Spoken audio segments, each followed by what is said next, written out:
ನಮಸ್ಕಾರ.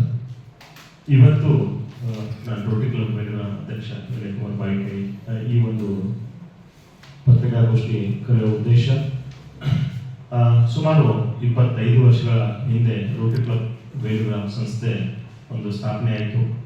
ಈ ವರ್ಷ 25ನೇ ವರ್ಷ ನಾವು ಸೆಲೆಬ್ರೇಟ್ ಮಾಡ್ತಾ ಇದ್ದೀವಿ. ಈ 25ನೇ ವರ್ಷದಲ್ಲಿ ಸಾಕಷ್ಟು ಸಾಮಾಜಿಕ ಕಾರ್ಯಗಳನ್ನು ನಾವು ಹೊಂದ್ಕೊಂಡಿದ್ದೀವಿ. ಅದೇ ಥರ ನಾವು ಸಾಕಷ್ಟು ಒಂದು ಇವೆಂಟ್ಸ್ಗಳನ್ನು ಕೂಡ ಮಾಡಿದ್ದೀವಿ. ಈ 25 ವರ್ಷಗಳ ಒಂದು ಅವಧಿಯಲ್ಲಿ ನಮ್ಮ ಸೀನಿಯರ್ ರೋಟರಿಯನ್ ಆದಂಥ ಅರುಣ್ ಕಾಂಬೋಳೆ ಅವರು ಸುಮಾರು 45ರಿಂದ 50 ವರ್ಷಗಳ ಕಾಲದಿಂದ ಅವರು ನಾಣ್ಯಗಳ ಸಂಗ್ರಹಣೆ ಮಾಡ್ತಾ ಇದ್ದಾರೆ.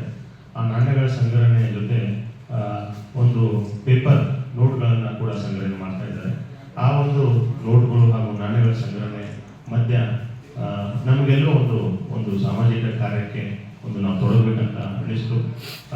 ಈಗಿನ ಪೀಳಿಗೆಗಳಿಗೆ ಹಿಸ್ಟ್ರಿ ಬದಲು ನಾಲೆಜ್ ಕಮ್ಮಿ ಇದೆ.